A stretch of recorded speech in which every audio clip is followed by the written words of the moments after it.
Hello and welcome to this Money Control live stream. You're watching Opening Bell with me, Nandita Khemka. Brand new week and looks like we are poised to start the week on a firm wicket, given the fact that the GIFT Nifty is hinting at an uptick of somewhere around 50-60 points or thereabouts for our markets. Last week, we capped the biggest weekly gain in 5 months. In fact, the Nifty Sensex gained almost 1.5% or thereabouts. Even the mid-cap end of the markets were fairly upbeat. The mid-cap index, so to say, gained somewhere around 2%, and so did the Bank Nifty, that also managed to hit a fresh record high last week. But Friday was turning out to be a fairly volatile session. We had the Bihar counting that was underway, and of course we all know the results. We saw an emphatic victory by the NDA in the Bihar polls. Of course, whether that would prove to be a catalyst for the market or whether the cloud of populism will weigh in, given the fact that the fiscal deficit for Bihar is already high. Now, cash doleouts could also weigh in on the fiscal deficit or state finances going forward. So that's something that we will ask our experts whether or not we would see the clouds of populism, concerns over that weigh in and perhaps cap the gains on the index, or once that the Bihar polls is out of the way, earnings is out of the way. The next thing that the market will train their eyes on will be the US-India trade deal. Of course, a lot has been happening on that front as well, with Donald Trump, in fact, softening his stance. And of course, over the weekend as well, we had some reprieve in terms of tariff when it comes to agricultural products. So yes, lots happening on that front as well. So what does all that mean for the market? What are the next cues to watch out for? And whether or not we can see a Santa rally play out on the Lal Street as we head into December. That's also another thing that one should be watching out for. Lots to watch out for in terms of stocks as well. Tata Motors passenger vehicles, first earnings post demerger, and not looking great given the fact that JLR has cut its guidance. And of course, they've also pointed out that net cash outflows will exceed somewhere around $2 to $2.5 billion, and that would remain a concern given the fact that earlier they had not seen any cash outflows when it comes to JLR on the books. But yes, lots to talk about over the next 1 hour. All your stock related queries also in focus. Keep them coming in. We'll try and get them addressed by our experts as well. But before we move any further, take a quick look at the top stories at this hour. Wall Street ended mixed on Friday. The Dow tumbled more than 300 points while the Nasdaq gained as tech stocks recover some ground. Remember, AI stocks have seen a fair bit of selling last week, but the technology stocks did well to recover from the day's lows on Friday. Asian markets are largely mixed as investors pass through Japan's latest GDP data. In fact, Japan's GDP contracts less than expected in the third quarter as strong capex offsets trade headwinds. The GIFT Nifty hinting at a positive start for our markets. Of course, 26,000 remains crucial for the Nifty. Crude prices slip as operations resume at the Russian port, easing some supply concerns following a Ukrainian strike late last week. Gold prices slip over 3% as hawkish Fed comments spark market sell-off.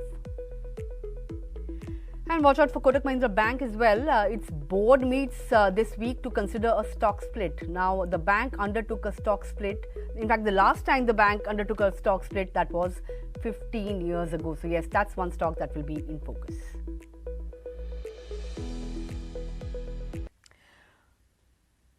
All right, just taking a quick recap of what really transpired in the market last week and on Friday as well.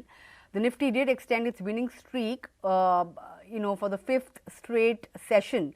In fact, we managed to end above that 25,900 mark amid NDA's emphatic win in Bihar polls. Of course, throughout the day, the markets were, on the back foot, but last hour recovery, ensured that the market ended in the green. The Nifty, in fact, gained over 1.5% last week, snapped a 2-week losing streak, and it was, mind you, the biggest weekly gain that we have seen in the last 5 months. Mid-cap index gained 1.5% last week. Advanced decline ratio, although, was in favor of declines, and that has been the case in the last few sessions, although the markets were in the green, but the breadth wasn't all that strong. The Nifty Bank ended higher for a 6th straight session. IT and pharma were the big movers last week. In fact, I think the IT index gained in excess of 3%. PSU Bank saw a very good comeback in Friday's session. That index was up 1.5%. Pharma and FMCG were among the top gainers. I think even the PSU index, so to say, was doing well.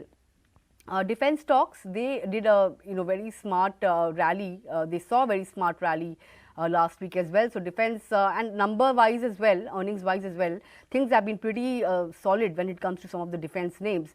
So yes, this pocket once again in the limelight. In terms of top gainers last week, you had Asian Paints. That has seen a great comeback. Because the numbers are fairly good. Decorative paints, that business saw a double-digit gain vis-a-vis expectations of single-digit gain. So yes, and there are some easing fears with respect to competition on from Grasim as well, because we had the Birla Opus CEO resign and join Britannia. So on the competition front as well, things looking up for Asian Paints, and earnings wise as well, things have been pretty solid. Adani Enterprises, that stock will be in focus. It will be trading ex rights today.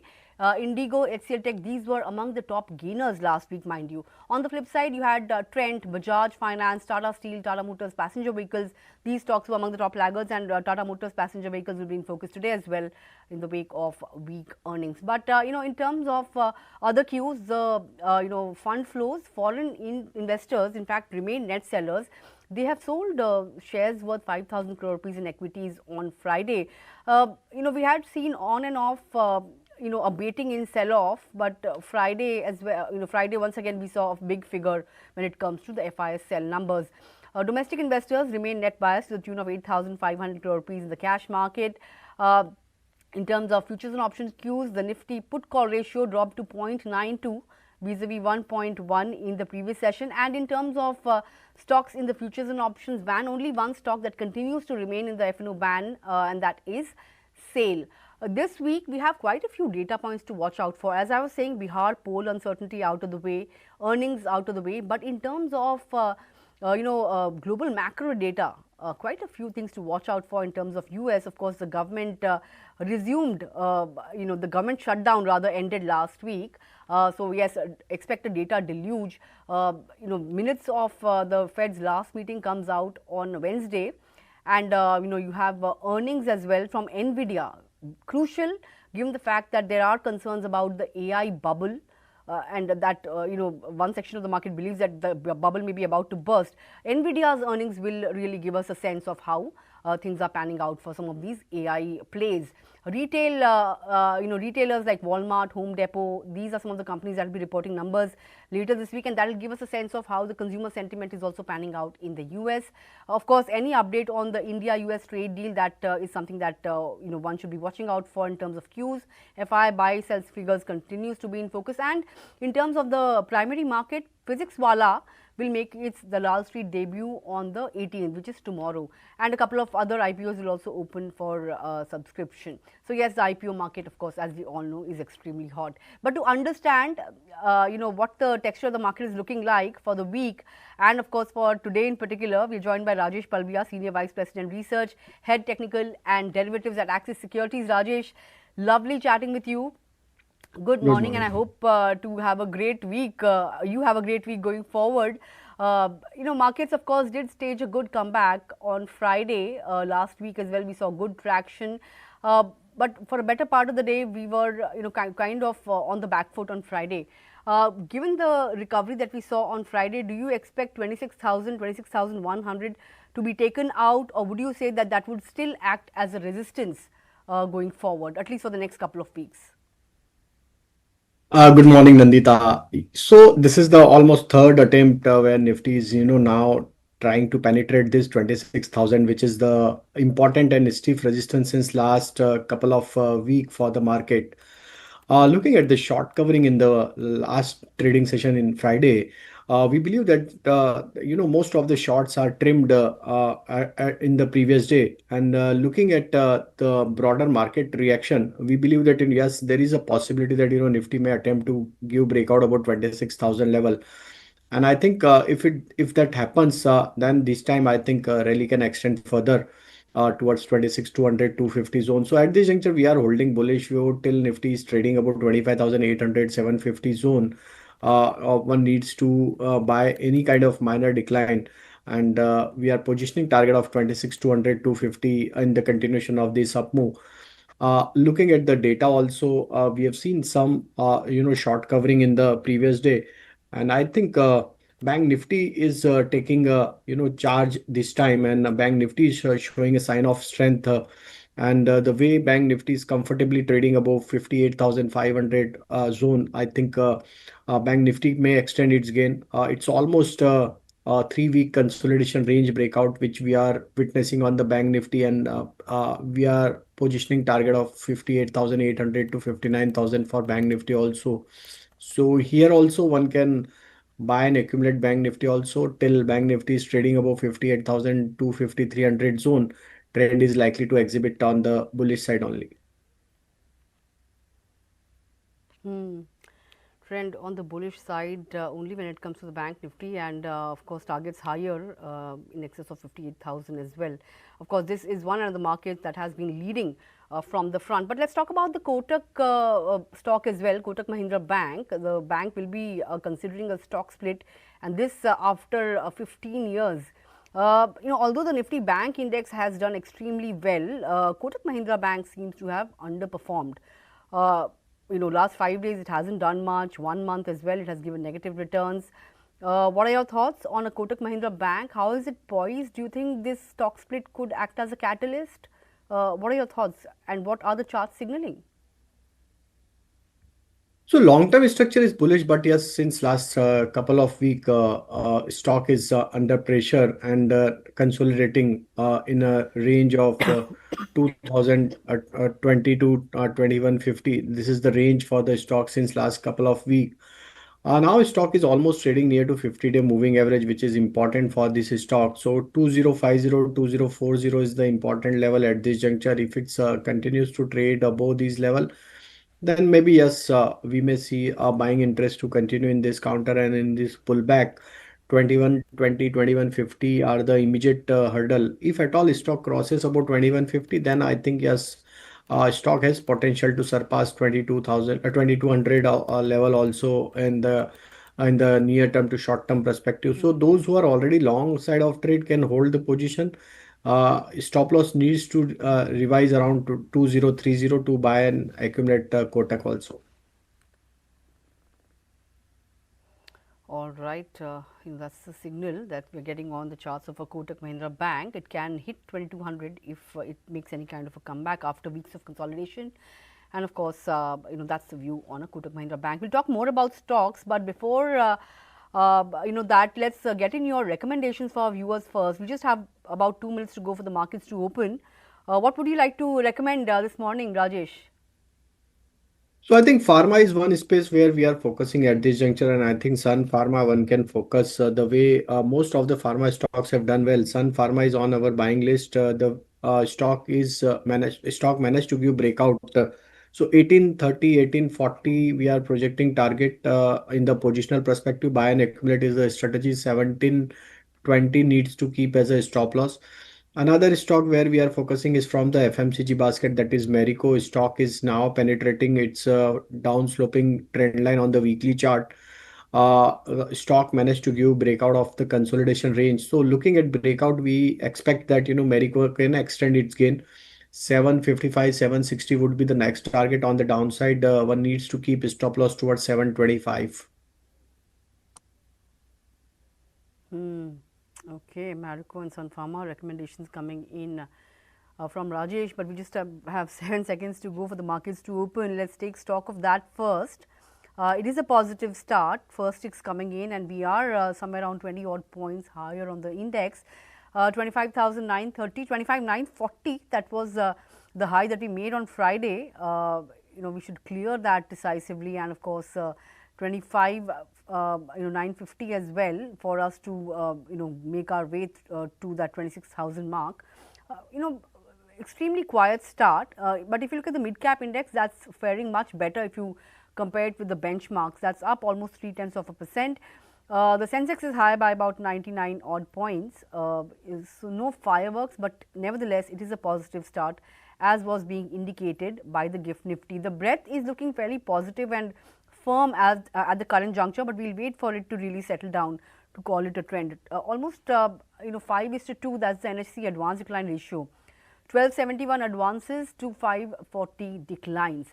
But let's take a look at the Nifty Bank Index. That's at 58,650 or so as we speak, 145 points higher. Let's take a look at some of the other sectors that are doing well at the current juncture. IT was, outperformer last week, up 3.5%. Today, IT is extremely flat, just about managing to hold on to the positive zone. But the PSU Bank Index that saw a good comeback in Friday's session, that is managing to extend good gains, up over 0.5%. That's the top sectoral mover at the current juncture. FMCG is the other one that's doing well. Real estate is doing well. You have metals also holding on to the positive territory. No big gains though on this particular index. Autos and pharma, these are the two indices that are on the back foot as of now. Autos, I'm sure it's the weakness in the Tata Motors PV stock that would keep auto sector under pressure. But let's take a look at the stocks then that are making headlines in terms of their movement. Tata Motors passenger vehicles down over 5.5%. As I had mentioned at the start, they have cut their JLR guidance. They've said that there would be a cash outflow as well. So yes, that's something that is weighing in on the street sentiment. And Eternal, that's the top laggard after Tata Motors. You have Max Healthcare as well. That company is also in focus given the fact that it reported earnings. Indigo under pressure, UltraTech Cement, HDFC Bank, Trent extending its losing streak. You have the likes of Dr. Reddy's not doing all that well. Bharat Electronics under pressure. Some of the IT names, TCS, Wipro, Infosys, all of them under selling pressure. On the flip side, what's doing well, Kotak Mahindra Bank, we were talking about it just a few minutes ago. That stock is up 1%. Among the top 3 gainers on the Nifty, you have some of these metal names like JSW Steel doing well. Shriram Finance, that's the top Nifty mover, up 1.5%. Asian Paints extends its winning streak, and I would like to ask Rajesh his thoughts on Asian Paints as well. Maruti Suzuki, that's among gainers. Titan, Axis Bank, ICICI Bank. So yes, there are some private banking names that are lending support to the Bank Nifty, and they are in the form of Axis Bank, ICICI Bank. SBI among gainers, as the Nifty PSU Bank Index is the top sectoral mover this morning. We'll take stock of the mid-cap laggards and gainers in just a bit. But Rajesh, coming to you, I want to get in your thoughts on Asian Paints. Where do you place the next resistance on the charts? The stock has seen a very good run. 2 factors at play here: easing competition concerns, and secondly, numbers have been far better than what the street was really working with. So Asian Paints, the immediate targets on this particular counter.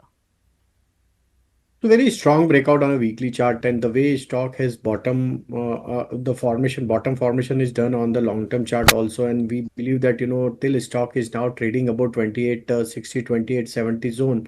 I think a trend is likely to exhibit further on the bullish side, and maybe in the continuation of this up move, the rally towards 3000 3050 we could expect in the positional perspective. So buy and accumulate would be the strategy. 2860 needs to revise stop loss those who are already on the long side of trade. All right, that's a view.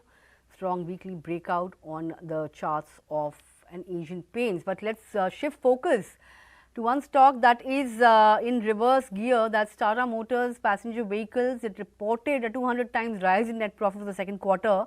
Of course, that was on the back of some one-time gains, of course, also following the demerger of its passenger vehicle and commercial vehicle businesses. Tata Motors, of course, in focus.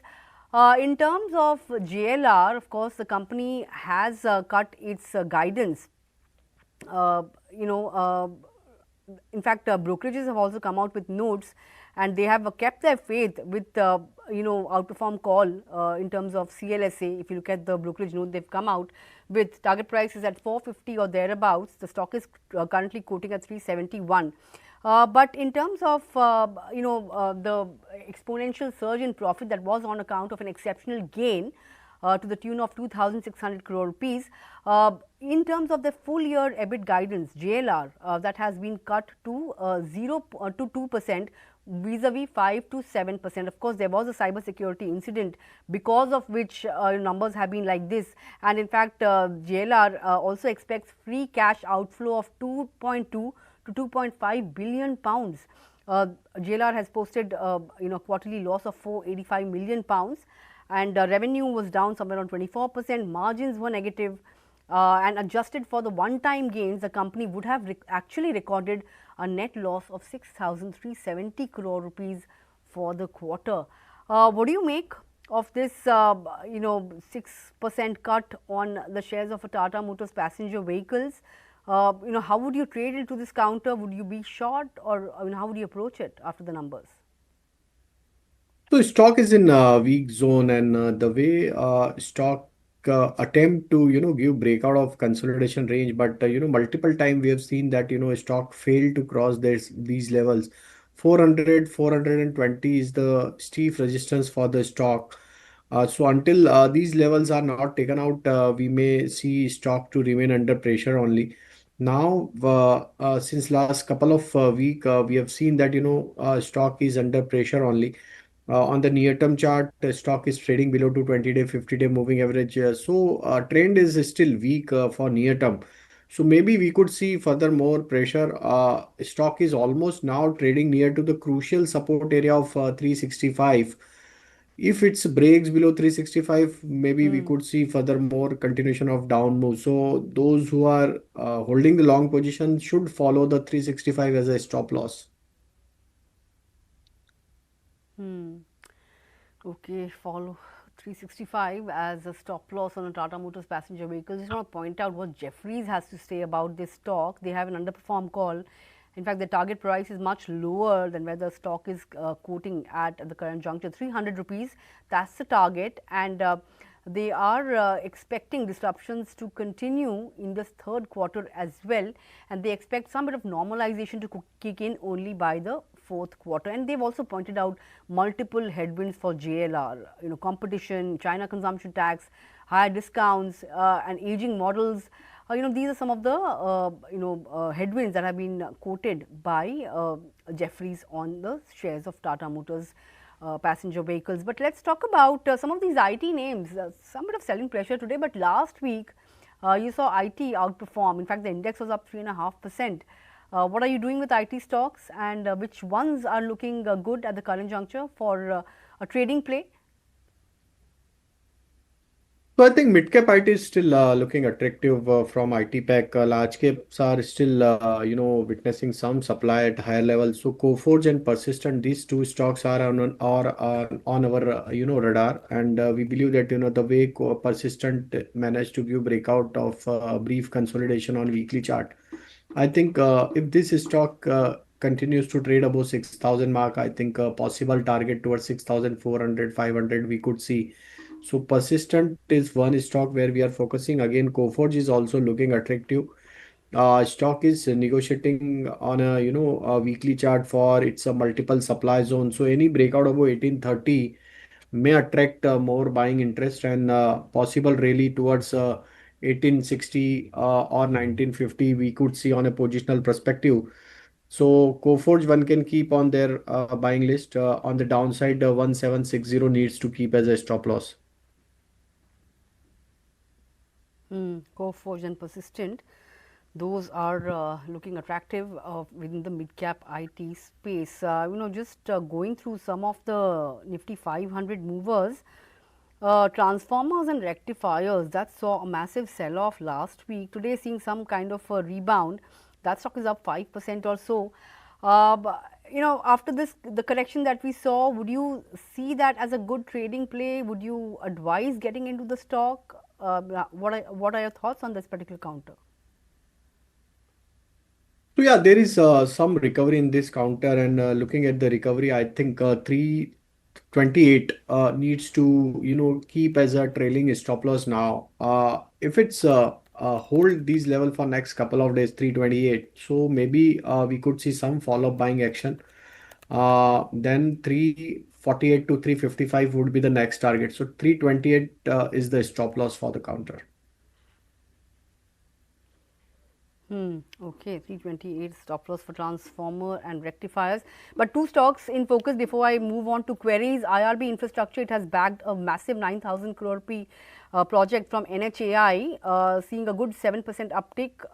Is this a breakout move? What is the next stop? And there's another stock, Idea Forge, that's breaking out in trade today. It has bagged a 100 crore rupee defense contract for next gen UAVs from the army. These two stocks, your thoughts, what will you do with them today? So IRB is still on the weak zone, though there is some recovery, but still we believe that till the stock is not crossing above 50 52 level, trend is still on the weaker side. So my advice would be to avoid at this juncture. Yes, Idea Forge is looking promising. After a long corrective move, now stock has broken out the immediate supply zone. So 500 is the important level now. If it continues to trade above 500 level, I think we could see more traction towards 540, 550 zone also. So one can buy and accumulate with stop loss of 498. Positional target is 540, 550. All right, that's about Idea Forge. But let's talk about some of the viewer queries then. Lots of them would like to address as many as possible, starting with Preeti Singh. She has a query on metal stocks. She wants to know whether it's a good time to invest and which are the good bets. Of course, metals, have seen great traction in recent times. Even when markets were weak, metals were or was one of the pocket that was outperforming. Although last week it did take some kind of a breather. What are your thoughts? Which end of the market should one focus on, ferrous or non-ferrous, and which are the top bets at the current juncture? So I think some of the stocks from metal basket is looking very interesting, and I think the way whole metal stocks are showing strength.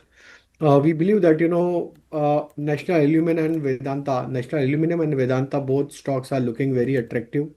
Both stock managed to give breakout on the long-term chart. So I think National Aluminum, we are projecting next target is 275, 280. On the downside, 255 needs to keep as a stop loss. For Vedanta, 505 needs to keep as a stop loss. Maybe we could see another leg of rally towards 550, 560 zone. But yes, another stock where we are focusing is Tata Steel. Though there was some profit taking at higher Hmm. level, but we believe that till stock is trading above 168, 165 zone, possibly again, we may see some buying interest to emerge in this counter in this corrective move. And once stock crosses over 185, Hmm. there could be possibility of 200 target. All right, that's the view. Those are the stocks. I hope you've taken note of them, Preeti. I hope that answers your query. Moving on to GRSE Garden Reach. There's a query coming in from Nana Prakasam. Wants your thoughts. Hasn't mentioned any time horizon, but the stock has been in a good uptrend. Numbers have been extremely strong. The last 1 month, the stock has seen a good 15% up move. 3,000 on the charts anytime soon. And what are the next targets or immediate targets one should work with?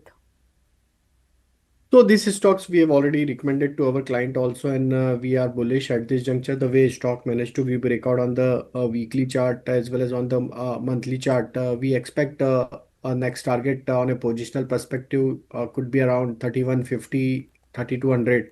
So buy and accumulate is the strategy. On the downside, 2860 needs to keep as a stop loss to buy and accumulate. Yes, possibly stock has potential to surpass 3000 level very soon. Potential to surpass 3,000 very soon. Hope that answers your query. But the next query coming in from Alex on a Bharat Forge. Stock has done well in the last 5 days or so, but there are some concerns with regards to numbers. Was just reading out a note on Bharat Forge from UBS. They have a sell call, although the target price has been raised to 1230 rupees. They have said that the auto segment is weak for Bharat Forge, but the defense end of the business is extremely strong in the second quarter, and healthy margins were aided by cost control. But still, the near-term outlook, according to UBS, remains tepid.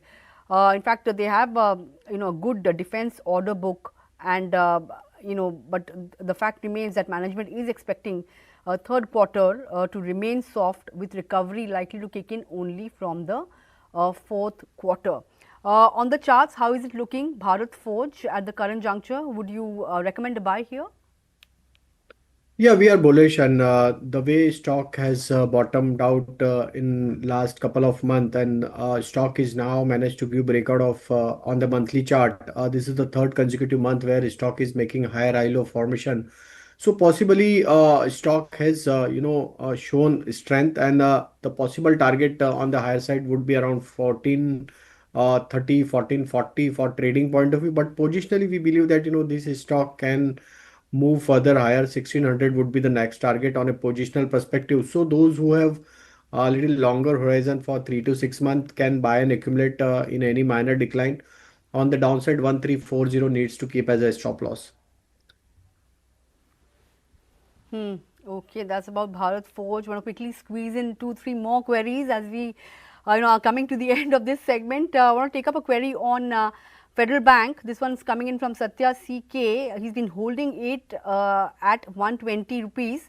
Wants to know what are the levels to book profit, and his time horizon is medium to long term. Your suggestion? I think Federal Bank is, showing a sign of strength, and stock is almost consolidating at a higher band of this rally, almost trading at all-time high trajectory. I think strategy one needs to deploy at this juncture is 225 should be the stop loss, trailing stop loss. So I think if it's not break below 225, hold the position, and we could see furthermore uptick in this counter could be around 250 55 zone also. So hold the position with stop loss of 225. Okay, stop loss of 225, hold the position, that's the call. We've already discussed a couple of other metal names, so I'm skipping those queries. The likes of Nalco and Tata Steel we've already discussed. Let's take up a query on Paytm then. Manas has written in, what's your thought on this particular counter? Of course, the stock did hit a fresh 52-week high recently. It's trading above that 1300 level as well. What are the next levels? 1400 soon on the cards? Yeah, so a very strong structure for Paytm, and the way stock is attracting buying in any minor decline. I think yes, stock has potential for 1500 target on a positional perspective. We would advise buy and accumulate needs to keep as a strategy for this counter. On the downside, 1220 needs to keep as a stop loss, and possible target is 1450, 1500. Hmm. Okay, that's about Paytm. There's a query on Varun Beverages. This gentleman is holding it at a 12% loss. Wants to know whether it should be averaged or should he exit and buy into an eternal. What would you suggest? If horizon is for little longer period, yes, buy and accumulate eternal. Though long-term structure is bullish, but yes, since last couple of week, we have witnessed some profit taking is happening in this counter. But till stock is trading about 290, 95 zone, I think still strength is there on the long-term chart. So if your horizon is little longer period, can buy at this juncture. Stock is giving you opportunity again at attractive price point. 290 needs to keep as a stop loss. And on the higher side, 325, once stock Hmm. crosses these level, could be a really extension of really towards 360. All right, that's about this query. Hope this answers your query. Sundaram Clayton, there's a query coming in from Anand Roop on this particular stock. The stock has been stuck in a downtrend. It has halved in the last 6 months. If somebody is stuck in the counter, what should they do? Nandita, can you repeat the stock name, please? Sundaram Clayton. It has been stuck in a downtrend. Last 6 months, I think it has halved. Uh, I'm not able to search this counter. Okay, no worries. We will skip this one for today then. I think last query then from Geetu Sandesh on an Apollo hospital, 3-year time horizon. Is it worth investing at the current juncture? Yeah, so stock is correcting, but stock is now available at attractive price point on the near-term, short-term chart. Stock is trying to defend its weekly support area, which is at around 73.50. So keep stop loss of 73.50 if you are buying here. In pullback, if stocks manages to cross above 75.50, yes, we could see again, continue resumption of uptrend, and then stock has potential to surpass 8,000 level also on a positional perspective, but the time horizon would be little longer. So buy and accumulate is the strategy for Apollo Hospital, as overall long-term structure is bullish. So you should use this decline as a buying opportunity. Okay, good buying opportunity. Use declines. That's the call. With that, Rajesh would like to thank you for taking out time and joining in this morning and sharing your thoughts with us. Look forward to our next interaction, and I hope you have Yeah. a profitable trading session going forward. Thank you. Thank you. Well, thanks a lot. Well, on that note, take a look at the market. We are, holding on to the positive zone now, up somewhere around 50 points or so on the index, and even the advanced decline ratio looking strong, 2:1, and mid cap index, of course, gaining strength from their opening levels. But on that note, let me bring on board big market voice Ajay Bagga to take stock of the market, to understand what the strategy should be, given the fact that quite a few cues are out of the way. What is the next big thing that the market will really be watching out for? Ajay, as always, lovely chatting with you. A lot of cues are out of the way now. Second quarter earnings season has ended fairly, better than what really the street was working with. Secondly, we had the Bihar poll results, emphatic victory by NDA. My question is, what should the market really focus on, especially after the Bihar poll results? Is it a catalyst for a solid up move going forward, or does it just remove the uncertainty in terms of policy, or should one focus on the fact that the fiscal deficit for Bihar is already high, and the cash rollouts would worsen it further? I mean, how are you looking at this verdict, and what does it really do for the market? No, it's a very positive verdict for market sentiment. What it means is policy continuity, political stability, because the federal government arithmetic at 293 MPs had 12 JDU MPs and 16 TDP MPs, and the risk was that if there was an adverse event in Bihar, as far as the central government or the state government is concerned. If they lost the elections, there would be a lot of political chaos which could have been unleashed. So that is out of the way. In fact, the political capital of the central government is higher than it was in June 2024. So that way, it is a big boost for policy reform, for continuity and political stability. Markets like stability and certainty, so definitely it's a big boost. Why markets have not reacted that strongly, either on Friday or this morning, is more to do with the global scenario. It's not India specific. India specific, we saw some amount of recovery post the exit polls itself. What is the big catalyst looming for us? I think it's the US trade deal. You saw Switzerland getting a deal going from 39% to 15%. India continues to be singled out, and more because of the Nobel Peace Prize fracas that Trump wants India to endorse, and India stuck to its independent line. So he's making an example of India. Otherwise, he's not touched China on Russian oil. He's not touched Turkey, Hungary. His very close confidant, which gets 90% of its energy supplies from Russia, has no sanctions. UK and Germany have applied that to give waivers because Lukoil and Rosneft subsidiaries are supplying huge amounts to UK and Germany, which Trump will probably give. So India has been singled out. It's a matter of time before the pendulum goes the other way. We saw 200 food items being cut down in terms of tariffs because now Trump is realizing the American consumer pays for the tariffs. It's not the importing countries or anyone else. It's the in the end, it's the American consumer. So the big issue globally. Sure. is the Fed cutting rates or not. Fed speakers, nearly 10 of them spoke last week, all of them saying more concerned on inflation, driving blind right now. We don't think December 10th rate cut is a given. We'll wait and watch. A lot of economic data will come in, Nandita, this week from the US. So we'll get an idea of the labor market strength. 43 days without data has meant really the markets were driving blind. Sure, a lot of data will come out in the US. Of course, a lot of Fed speakers, as you've already mentioned, have hinted that, or have really said that inflation may be hotter, and of course that there could be a rate cut could be off the table in December, so to say. But what do you make of the mother market, the US market? There are concerns of an AI bubble, and we've seen some of these names getting hammered as well. But this week we have Nvidia reporting numbers. What are your thoughts on this whole, AI bubble bursting? Is that going to happen anytime soon, or is it just, is it still some time away? Because, we have seen corrections, but those corrections have also been bought into.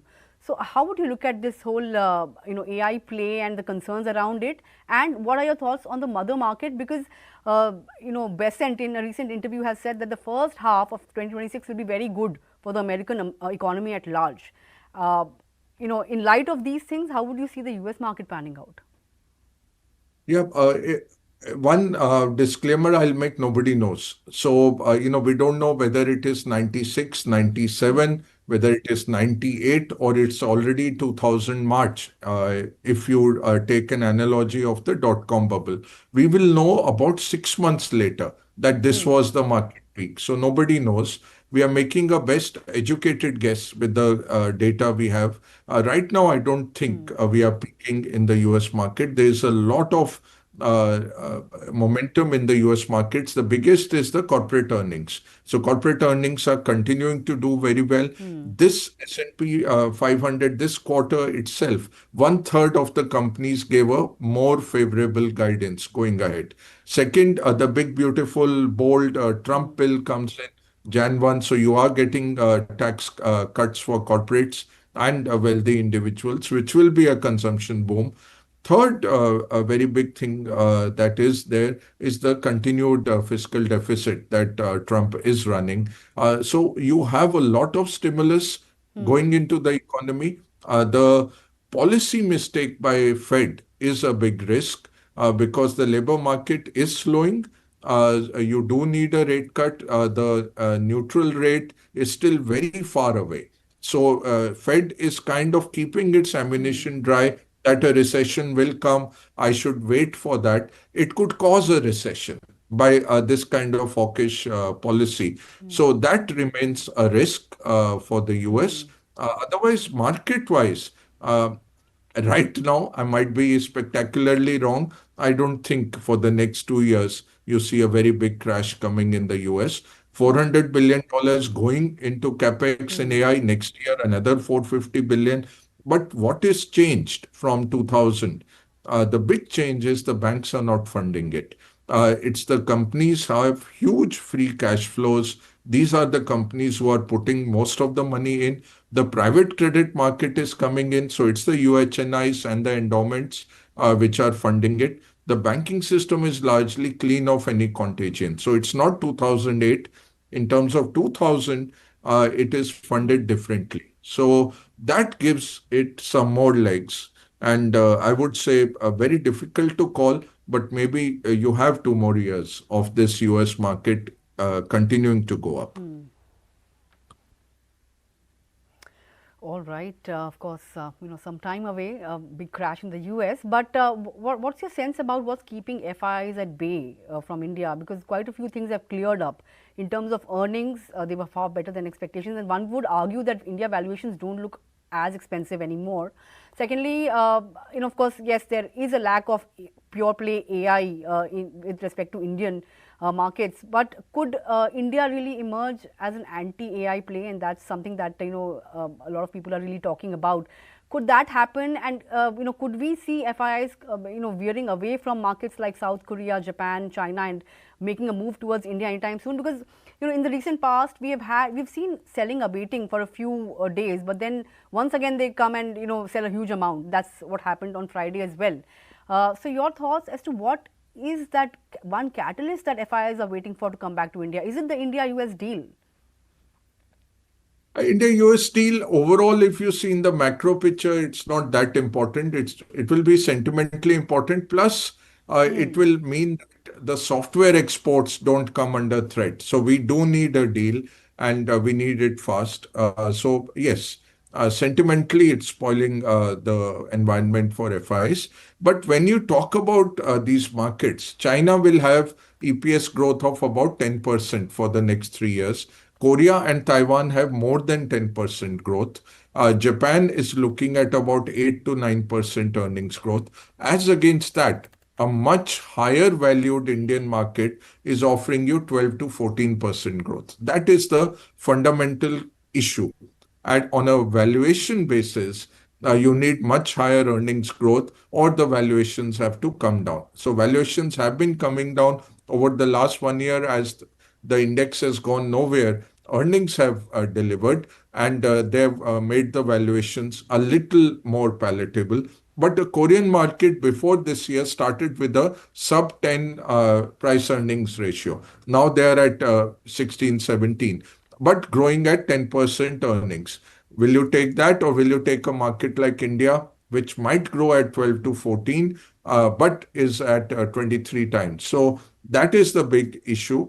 Jeffries, Goldman Sachs, HSBC, Morgan is a perpetual bull on India. All have put out reports giving India as one of their coming overweights or looming overweight. Jeffrey has talked about this contrarian anti-AI kind of a hiding place for India. I don't think in a crash there will be any hiding place. We will also see outflows. So we should not bank on that. Yes, in terms of diversification, in terms of an ex-US portfolio, India has not got its fair share over the last 13 to 15 months. That will come. That will mean revert. When that comes, what will be the catalyst? Maybe it comes with the January new allocations.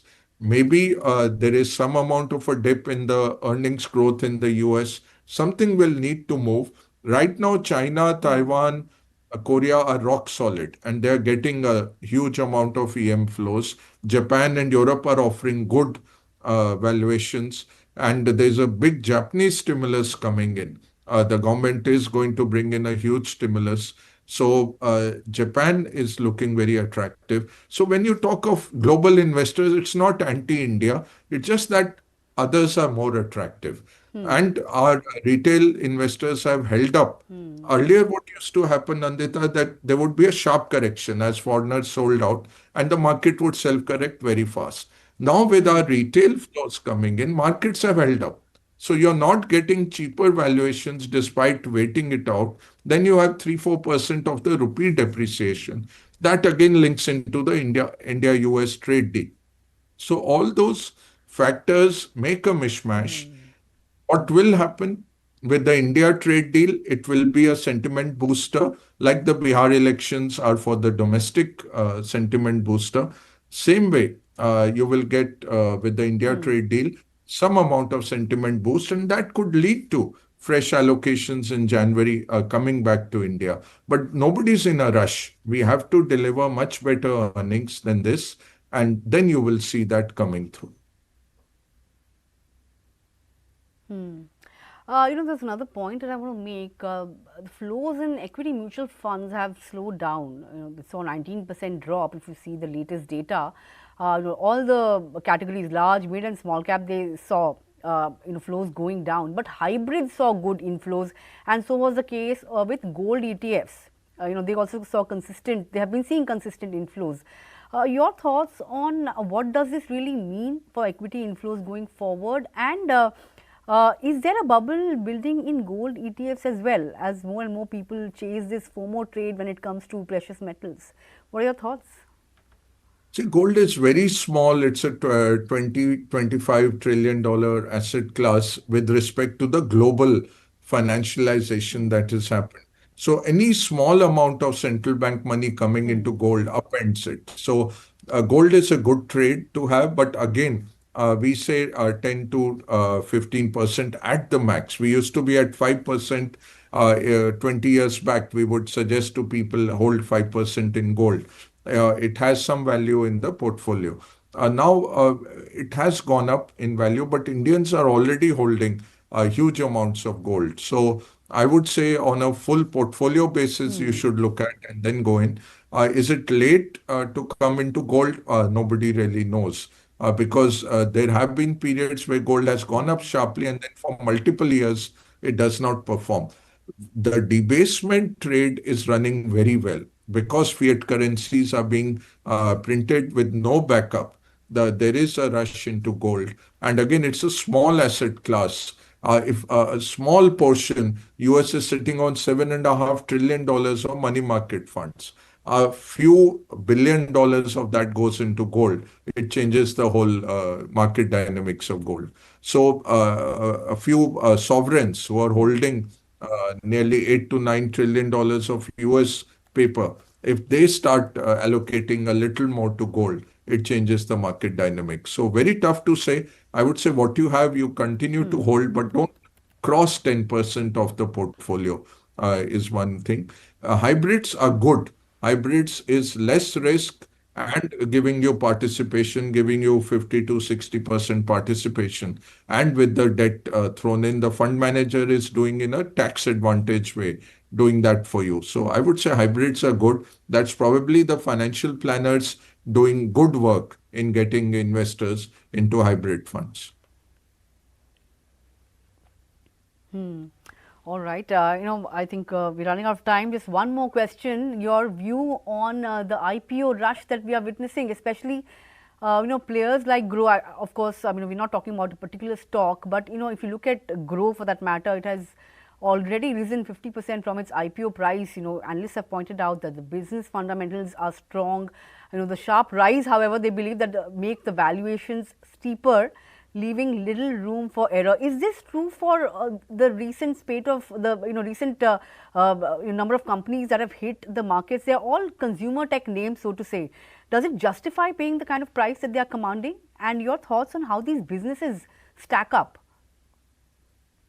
Yeah, it's not justified, these kind of prices. And when the so-called smart money, the long-term capital is getting out, private equity is getting out, the promoters are selling, not only via IPOs, but even OFSs, we have seen promoters doing block deals and paring down their holdings. So, if promoters are not finding value at those valuations, why are the retailers coming in and giving them an easy exit? That's the big question. We'll be wrong for a lot of time, and then all of a sudden we'll be proved right. So, it's late cycle as far as IPOs go. People are really squeezing out whatever they can. It is an overhang on the secondary market because a lot of money is going into funding these IPO exits for the funds as well as the promoters, and that is an overhang of liquidity. So it will last till it lasts, and then all of a sudden you'll see the cliff has been reached. But it's late cycle. Definitely, it's late cycle. All right. And last question, really, Ajay, as promised. Which were the big winners in the second quarter earnings season now that has concluded? Top three, if I ask you, which one would you choose? So cement did very well, metals did very well, telecom did well. Again, it's a two pony sector now, but did quite well. And then you had oil and gas. Refining margins are on fire and they will continue to do very well. So oil and gas, the marketing companies, the refining companies, these are the real standouts that did very well. Sure, got your point. These were the winners in the second quarter earnings season. Ajay, I have lots and lots of questions for you, and that's the case every time we interact. But then I would let you go. I was told that I need to free you up by 9:50. I've already taken up 5 more minutes, but I would like to thank you for taking out time and joining in. Look forward to our next one as well, and wish you a very, very happy week ahead going forward. Thank you so much. Thank you for having me. Thanks a lot. Well, that was Big Market Voice Ajay Bagga with his thoughts on the markets and how things are stacked up wherein FI inflows are also concerned, and of course also his thoughts on the recent IPO rush that we have seen in the market. But look at the market, we are around that 25,970 mark. I just want to see what the session high was really. Okay, 25,978, that was the session high. We're still seeing some kind of resistance at the top. 26,000, very decisive mark. If we clear that in a decisive way, who knows, we could make a dash at that fresh lifetime high as well. But 26,000 remains elusive as of now. Nevertheless, it's a good 60-point uptick on the index, 25,970. The mid cap index has gained strength. It has picked up momentum. In fact, that index is up in excess of 0.5%. The advance decline ratio is also looking fairly strong, 3:2. That's the NSE advance decline ratio. 1688 advances to 1085 declines. In terms of the Nifty Bank Index, it's at 58,930. Just want to check out the levels on the Nifty Bank Index. The Nifty Bank Index, made a fresh lifetime high at 58,939.8. Yes, the Nifty Bank Index, of course, leading from the front. It has, of course, been, keeping the market afloat and, of course, leading this leg of the rally. In terms of the gainers then on the index, you have the likes of Kotak Mahindra Bank. Remember, the board meets this week to consider stock split, and that will be the first stock split in the last 15 years, and that stock is up 2%. Shriram Finance is up 2%. Bajaj Auto, Bharti Airtel, Apollo Hospital, Axis Bank, these are some of the other movers. SBI as well among the top gainers. That's of course perking up the Nifty PSU Bank Index as well. That happens to be the top sectoral mover this Monday. Tata Motors passenger vehicles out of favor, in fact in reverse gear. That stock is down 4% on the back of weak JLR numbers. Indigo, Tata Steel, Eternal are some of the other stocks that are under pressure. Very quickly, just want to take you through some of the mid-cap movers before I end the show. Narayan Hrudayalaya, stock is up almost 10%. Good numbers. Transformers, rectifiers, after the drubbing that it saw last week, the stock has seen a recovery. It's up 6.5%. IRB Infrastructure on the back of over 9,000 crore rupee order win. That stock is up 5%. MCure Pharma, Devyani International, Engineers India, these are some of the other movers. What's not doing well on the Nifty 500 index are, of course, the likes of CCL products, that's in fact flat. Adani Enterprises, of course, that stock is trading X rights. That stock is down 3%. Astral, Rainbow Children, Ipca Laboratories, Supreme Industries, Emphasis. These are some of the movers on the downside on the Nifty 500 index. But all in all, turning out to be a good day. We are making our way towards that 26,000 mark. Not really been able to clock that in a very decisive way, but let's see as we progress through the session if we can clock that level, and if we manage to close above that level, who knows, this could be the week when we see the market really surpassing its all-time high of 26,277 or thereabouts. The Nifty Bank Index, although, has hit a fresh high in today's session. With that, completely timed out on this edition of Opening Bell. Thanks a lot for tuning in. I'll see you at 3 p.m. With another set of experts, and we'll take stock of the day's action. We'll talk about the stocks that are making news this morning, this Monday as well, and of course, we'll see you at 3 p.m. with closing bell. Thank you for watching. Stay tuned to Money Control for all your other news and updates, and have a great day. Thank you.